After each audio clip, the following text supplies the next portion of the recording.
নমস্কাৰ স্বাগতম জনাইছো আজিৰ ভিডিঅ'লৈ আমি আলোচনা কৰিছিলো ক্লাছ 11ৰ ট্ৰিগোনোমেট্ৰি চেপ্টাৰটো তাতে আমি আগৰ ভিডিঅ'টোত আলোচনা কৰিলো ডিগ্ৰী মেজাৰমেণ্টৰ বিষয়ে যে এটা কোণ যদি জুখিব লাগে তাৰ কাৰণে আমি কি কি মেজাৰ ব্যৱহাৰ কৰো তাৰে বিষয়ে আমি আলোচনা কৰিলো প্ৰথমটো আমি ডিগ্ৰী মেজাৰমেণ্টৰ বিষয়ে আলোচনা কৰিছো এক ডিগ্ৰী কেনেকুৱা বা আমি ডিগ্ৰী সিস্টেমটো কেনেকুৱাকৈ ডিফাইন কৰিছো সেই বিষয়ে আলোচনা কৰিছিলো আজি আলোচনা কৰিম ৰেডিয়ান মেজাৰমেণ্টৰ বিষয়ে যে এটা কোণ জুখিবৰ কাৰণে আমি আন এটা পদ্ধতি ব্যৱহাৰ কৰিব পাৰো সেইটো হ'ল যে ৰেডিয়ান মেজাৰমেণ্ট এইটো কিয় ব্যৱহাৰ কৰা হয় কাৰণ ডিগ্ৰী মেজাৰমেণ্টত মই কৈছিলো যে যদি এটা লাইনে এটা ৰোটেশন কমপ্লিট কৰে তেতিয়াহ'লে তাক আমি 360 টা ভাগত ভাগ কৰি পেলাই কৈছিলো কি যে এইটো 360 ডিগ্ৰী আছিল লাষ্ট ভিডিঅ'ত চালে গম পাবা সকলোৱে তো 360 ডিগ্ৰীত বাৰু ঠিকে আছে এটা ৰোটেশন কৰোতে 360 ডিগ্ৰী হ'ল যদি হি আকৌ এটা ৰোটেশন কৰে যেনে গাড়ীৰ চকা এটা যেতিয়া ঘূৰে হি যেতিয়া ঘূৰি থাকে চকাটো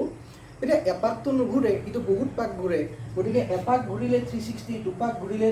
এটোৰ লগত আকৌ 2 মাল্টিপ্লাই কৰি পেলাই এটা ডাঙৰ এংগল ফৰ্ম হ'ব 720 ডিগ্ৰী 3 পাক ঘূৰিলে আকৌ বহুত ডাঙৰ এংগল হ'ব গতিকে ইমান যদি ৰোটেশন হৈ থাকে আমি ডিগ্ৰী মেজাৰমেণ্টত জোখাটো আমাৰ বাবে অকমান অসুবিধা হৈ পৰে বা এই সংখ্যাবিলাক বহুত ডাঙৰ ডাঙৰ হ'বলৈ আৰম্ভ কৰিব যিমানে হি ঘূৰিবলৈ আৰম্ভ কৰিব সেইকাৰণে আমি ৰেডিয়ান মেজাৰমেণ্টৰ বিষয়ে অকমান ডিসকাশন কৰিব লাগে ৰেডিয়ান মেজাৰমেণ্টে এই গোটেই কমপ্লেক্সিটিটো আমাৰ কাৰণে অকমান সৰল কৰি দিয়ে গতিকে ৰেডিয়ান মেজাৰমেণ্টৰ বিষয়ে যদি আমি চাবলৈ যাওঁ যে ই কি কৈছে যে যদি if a circle of radius r যদি আমি এটা সার্কেল লও যার রেডিয়াস r থাকে আৰু এটা যিকোনো আৰ্ক যদি লও আৰ্ক মানে কি যে লেন্থ অফ এ পাৰ্ট মানে এনেকুৱা এটা পাৰ্ট যদি আমি বৃত্তটোৰ সাৰ্কামফাৰেন্সত লও এইখিনি এটা আমি এটা আৰ্ক বুলি কও সিমিলাৰলি ইয়াৰ পৰা যদি ইয়ালৈকে এটা আমি লও এটো এটা আমি আর্ক বুলি কও AP ইজ এ আর্ক বা যদি কোনোবাই কয় বলে AR বা AM ইয়াতে এইটো এটা আর্ক হ'ব এর পৰা M লৈকে মানে the smaller part সাৰ্কুলাৰ যদি পেৰিমিটাৰটো বা তাৰ যদি গোটেই পৰিধিটোক আমি সৰু সৰু টুকুৰা কৰি ভাঙি দিও তেতিয়ালে এটা এটা পাৰ্টক আমি কি বুলি কও আৰ্ক বুলি কও এটা কথাটো হ'ল ৰেডিয়ান মেজাৰমেণ্টত 1 ৰেডিয়ানৰ বিষয়ে আমি জানিব লাগিব যে হোৱাট ইজ 1 ৰেডিয়ান তো ডেফিনিশনটো মই দিবলৈ চেষ্টা কৰিছো যে 1 ৰেডিয়ান আমি কাক কম 1 ৰেডিয়ান আমি কাক কম যে the angle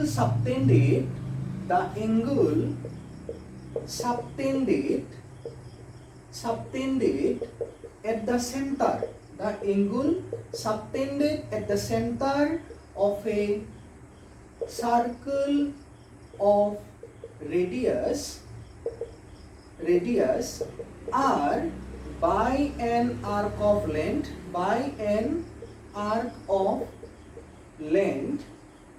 r. The angle subtended at the center of a circle of radius r by an arc of length r is called 1 radian. আৰু এই 1 ৰেডিয়ানক বুজিবৰ কাৰণে আমি 1 ৰ ওপৰত এটা সৰুকৈ সিও লিখিব পাৰো which represent the circular system or radian measurement এই যোনটো সি লিখা আছে 1 ৰ ওপৰত ইয়ে কমপ্লিমেন্ট নহয় একচুয়ালি সেট থিওৰিত যেনেকৈ কমপ্লিমেন্ট পোৱা যায় কমপ্লিমেন্ট নহয় এই সিটো এই কাৰণে লিখা যায় যাতে ই এটা সাৰ্কুলাৰ মেজাৰমেন্টক মানে কি কৰে ডিনোট কৰে বা বুজায় তো ডিগ্ৰী বা মিনিটৰ ক্ষেত্ৰত আমি 1 মিনিট এনেকৈ লিখিছিলো ইয়াতো 1 মিনিট বুজায় এটো কিন্তু 1 ৰেডিয়ান বুজায় সো এই ডিফাৰেন্সটো অকমান মনত ৰাখিবা নেক্সট কথাটো হ'ল যে আমি কি কলো 1 ৰেডিয়ান মানে কি যে এটা যদি মই সাৰ্কুল লও যাৰ ৰেডিয়াস r থাকে আৰু এইখিনিৰ লেন্থ সিমানখিনি লেন্থৰ যদি মই এটা কি কৰো আৰ্ক কনসিডাৰ কৰো আৰ্ক এইটো ধৰা এটা আৰ্ক আছে আৰু এই আৰ্কটোৰ এইটো এন্ড পয়েন্ট বাৰু এই মই AP বুলি গলো AP এটা আৰ্ক আছে এই আৰ্কটোৰ লেন্থ কিমান বুলি এই আৰ্কটোৰ লেন্থ কিমান r আৰু তাৰ ৰেডিয়াসও কিমান r তেতিয়া এই যোনটো টুকুৰা দেখা পাইছো আমি এই যোনটো টুকুৰা দেখা পাইছো এই টুকুৰাটোৰ কেন্দ্ৰত যিমান এংগল বনাব the angle formed at the center by this arc is called 1 radian তো 1 radian মানে কি 1 ৰেডিয়ান মানে হ'ল সাৰ্কুল এটাৰ ৰেডিয়াসৰ সমান আৰ্ক এটাই যদি কেন্দ্ৰত মানে এংগল ফৰ্ম কৰে সেই এংগলটোৰ নাম হ'ব 1 ৰেডিয়ান ঠিক আছে ওকে তো 1 ৰেডিয়ান আমি কলো যে 1 ৰেডিয়ান মানে কি ৰেডিয়াসৰ ইকুৱেল আৰ্ক এটাই কেন্দ্ৰত যিমান এংগল ফৰ্ম কৰে হেতু হ'ল 1 ৰেডিয়ান ওকে এতিয়া আহিছোঁ যে 1 ৰেডিয়ান যেহেতু বুজি পালোঁ আমি, এতিয়া এই আৰ্ক আৰু এংগুলটোৰ মাজতনো কেনেকুৱা এটা কানেকশ্যন থাকিব সেই বিষয়ে আমি অলপমান আলোচনা কৰিম। যে কথাটো এনেকুৱা, যেহেতু আমি গোটেই চিষ্টেমটো চাৰ্কুলৰ ওপৰত ডিছকাশ্যন কৰিম, গোটেই চাৰ্কুলটোৰ ওপৰতে গোটেইখিনি ডিছকাশ্যন হ'ব। তো 1 ৰেডিয়ান যিহেতু বুজি পালোঁ, এতিয়া মই আহিছোঁ যে চাৰ্কুল এটাৰ যদি এই লেন্থটো যদি আৰ নহয় পেলাই তাৰ লেন্থ যদি এল হয় আৰু এংগুলটো যদি থিটা হয়, মানে আৰ্ক লেন্থটো যদি ৰেডিয়াছৰ সমান নহয় আৰু কেন্দ্ৰত উৎপন্ন কৰা এংগুলটো থিটা হয়, এই থিটা এল আৰু আৰ ইহঁতৰ মাজতনো কেনেকুৱা কানেকশ্যন হ'ব বা ইহঁতৰ মাজতনো ৰিলেশ্যনশ্বিপটো কেনেকুৱা হ'ব সেই বিষয়ে আমি এটা ফৰ্মুলা পঢ়িবলৈ পাওঁ যে theta equal to l by r. গতিকে এই ফৰ্মুলাটোৰ প্ৰুফ মই দিবলৈ গৈ আছোঁ যে এইটো কেনেকুৱাকৈ আহে বা ইয়াৰ প্ৰমাণটোনো কি। হয়তো NCERT-ত ইয়াৰ প্ৰমাণটো ডাইৰেক্টকৈ দিয়াই নাই, গতিকে মই ইয়াৰ প্ৰমাণটো বুজাবলৈ চেষ্টা কৰিম। তো মই কি কৰিছোঁ যে এইটো বিষয়ে জনাৰ কাৰণে এটা বস্তু বুজিব লাগিব যে যিমানে মই আৰ্ক লেন্থটো দীঘল ল'ম, মানে এইটো যদি ইয়াতে এটা থিটাই 1 এংগুল কৰে AP আৰ্কটোৱে, তেতিয়াহ'লে ইয়াতকৈ দীঘল আন এটা যদি আৰ্ক ল'ম মই AQ, তেতিয়াহ'লে সি কৰা এংগুলটো আকৌ ইয়াতকৈ ডাঙৰ হ'ব। মানে যিমানে আৰ্কটো ডাঙৰ সিমানে এংগুলটো কি হৈ যাই থাকিব, ডাঙৰ হৈ যাই থাকিব। যিমানে আৰ্ক ডাঙৰ সিমানে এংগুলটোও ডাঙৰ হৈ থাকিব। যেনে যদি আমি এটা পিজ্জাৰ টুকুৰা লওঁ এনেকুৱা চাৰ্কুলাৰ, তেতিয়াহ'লে এনেকুৱাকৈ যদি এটা ভাগ কৰোঁ, এইখিনি আৰ্কে ইয়াতে এটা এংগুল বনালে, মই যদি এনেকৈ দিওঁ তেতিয়া এই যোনটো আৰ্ক আছে ই আকৌ বহুত ডাঙৰ এংগুল এটা বনাব ইয়াতকৈ। গতিকে যিমানে আৰ্ক লেন্থটো ডাঙৰ হ'ব সিমানে কেন্দ্ৰত, that means the more the length of the arc will form the larger angle at the center of the circle. গতিকে আমি বুজি পালোঁ যে আৰ্ক লেন্থ যদি L হয়, if the arc length is L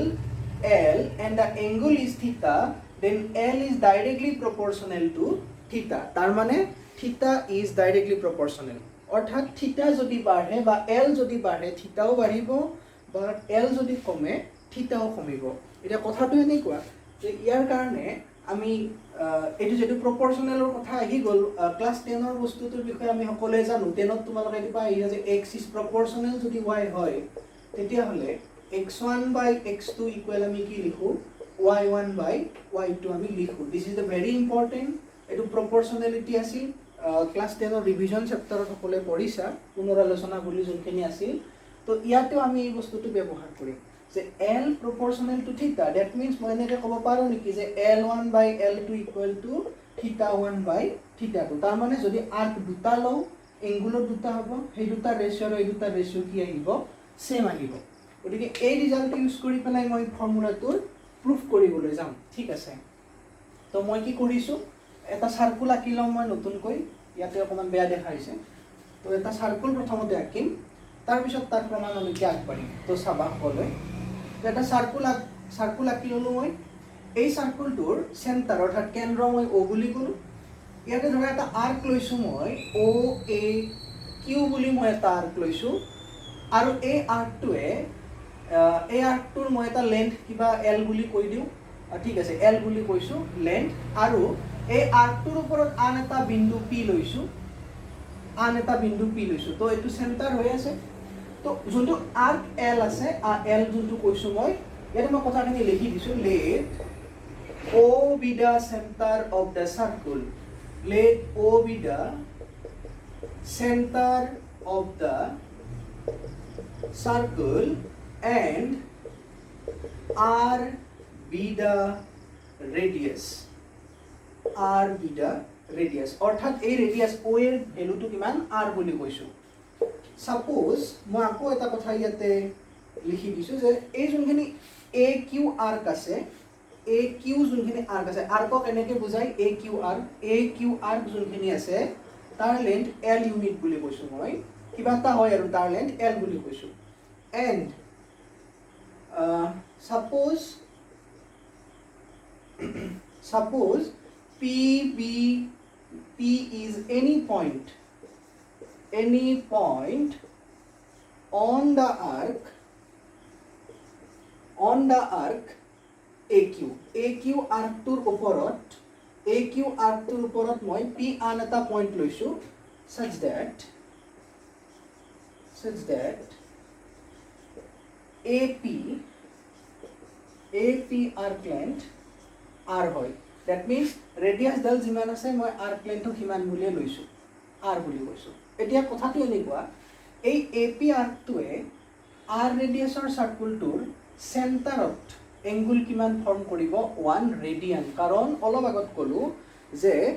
if the radius of the circle is R and arc length is R then that arc will form 1 radian angle at the center গটিকে এই AP arc টোৱে চেণ্টাৰত কিমান angle form কৰিব 1 radian যেহেতু মই AP ৰ arc টোৰ লেন্থ কিমান বুলি কৈছো ইয়াতে R বুলি কৈছো সেইকাৰণে এই এংগুলটো কিমান হৈ গৈছে তাত 1 ৰেডিয়ান হৈ গৈছে এতিয়া চাবা কথাটো L নামৰ যোনটো আৰ্ক আছিল AQ যোনটো আৰ্ক আছিল সেই AQ আৰ্কটোৱে তো চেণ্টাৰত এটা কিবা এংগুল বনাব এই ডাঙৰ এংগুলটো এই এংগুলটোৰ নাম মই থিটা বুলি কলো তো তলত মই লিখিছো যে let angle AOQ is equal to থিটা মই এইটো থিটা বুলি কৈছো এতিয়া এই যে ৰিলেচনটো মই কলো যে আৰ্ক আৰু আৰ্ক লেন্থ আৰু এংগুল সদায় কি হয় proportional হয় that means theta is always proportional to L বা L is always proportional to কি আছিল theta আছিল গতিকে মই এই ৰিজাল্টটো ইউজ কৰিবলৈ গৈ আছো তো এই ৰিজাল্টটো কেনেকৈ ইউজ কৰিম ইয়াতে ছবিৰ পৰা বা ফিগাৰৰ পৰা চাবা এই কথাটো মই এনেকুৱাকৈ লিখিম যে এংগুল AOP বা এংগুল AOP ইয়াতে দুটা এংগুল লৈ পেলাই ৰেশিও হিচাপে লিখিব পাৰিম কাৰণ L যদি থিটাৰ প্ৰপৰচনেল হয় তেতিয়াহলে L1 by L2 ইকুৱেল কি আছিল থিটা 1 by থিটা 2 এই কথাটোৱে মই ব্যৱহাৰ কৰিম ইয়াতে এটা এংগুল আমি দেখা পাইছো 1 ৰেডিয়ান আন এটা এংগুল দেখা পাইছো আমি থিটা ৰেডিয়ান দে এইটো ৰেডিয়ান থিটা ৰেডিয়ান এতিয়া AOP ৰ লগত যোনটো এংগুল আছে AOP তাৰ লগত মই কাৰ ৰেশিও লম এটো তোমালোকে থিটা 1 বুলি ভাবা এটো থিটা 2 বুলি ভাবা তো কেনেকৈ হ'ব AOP by AOQ so AOP by AOQ equal to কেনেকুৱা হ'ব AOP আৰ্কৰ এই যোনটো লেন্থ আছিল এই আৰ্ক লেন্থটো কিমান আছিল তাৰ R আছিল ঠিক আছে আৰু AOQ ৰ কাৰণে আৰ্ক লেন্থটো কিমান আছিল L আছিল তো মই L লিখিলো এতিয়া কথাটো হ'ল ফিগাৰৰ পৰা আমি AOP নামৰ যোনটো এংগুল আছে AOP নামৰ যোনটো এংগুল আছে হেতু 1 ৰেডিয়ান গতিকে 1 ৰেডিয়ান কিয় হৈছিল বিকজ ৰেডিয়াস R আছিল আৰ্ক লেন্থ R আছিল তো হি এংগুল ফৰ্ম কৰিছিল 1 ৰেডিয়ান গতিকে AOP ৰ জায়গাত মই লিখিলো 1 ৰেডিয়ান আৰু AOQ ৰ জায়গাত মই লিখিলো থিটা ৰেডিয়ান তো থিটা লিখিলো ইয়াতে আৰ ইয়াতে আছে ইয়াতে L আছে তো AOP আৰু AOQ ৰ কাৰণে যেতিয়া মই লিখিলো ইয়াতে তো থিটা যদি উলিয়াও উলটাই যদি দিও থিটা ইকুৱেল টু কি হৈ যাব L by R গতিকে এই ৰিলেচনটো আমাৰ কেনেকুৱা এই ৰিলেচনটোৱে হ'ল আমাৰ থিটা L আৰু R ৰ মাজত এটা ৰিলেচন যে যদি কিবা এটা সাৰ্কুলৰ আৰ্ক লেন্থ যদি L হয় আৰু যদি সাৰ্কুলটোৰ ৰেডিয়াস R হয় তেতিয়াহলে হি চেণ্টাৰত কেনেকুৱা এংগুল ফৰ্ম কৰিব থিটা equal two L by R ঠিক আছে গতিকে এইখিনি হ'ল তাৰ প্ৰুফ এই ফৰ্মুলাটোৰ প্ৰুফ থিটা radian equal to L upon R এই প্ৰুফটো খুবেই ইম্পৰ্টেন্ট হয় কাৰণ ৰেডিয়ান মেজাৰমেন্টৰ ক্ষেত্ৰত আৰু ডিগ্ৰী মেজাৰমেন্টৰ মাজত যোনটো ৰিলেচন আছে হেতু বুজিবৰ কাৰণে এই সূত্ৰটো বা এই ফৰ্মুলাটো আমি সকলোৱে মনত ৰাখিব লাগিব ইয়াৰ মই আৰৰ কথাখিনি বুজাবলৈ চেষ্টা কৰিছো তো ইয়াৰ পিছত আমি আলোচনা কৰিম ডিগ্ৰী মেজাৰমেন্ট আৰু ৰেডিয়ান মেজাৰমেন্টৰ মাজত কেনেকুৱা কানেকচন আছে অৰ্থাৎ ডিগ্ৰীত দিয়াই থাকিলে এংগুল এটা আমি ৰেডিয়ানত কেনেকৈ লিখিম বা ৰেডিয়ানত দিয়াই থাকিলে আমি এংগুল এটা ডিগ্ৰীত কেনেকৈ লৈ যাম এই বিষয়ে আমি নেক্সট ভিডিঅ'ত ডিসকাশন কৰিম ধন্যবাদ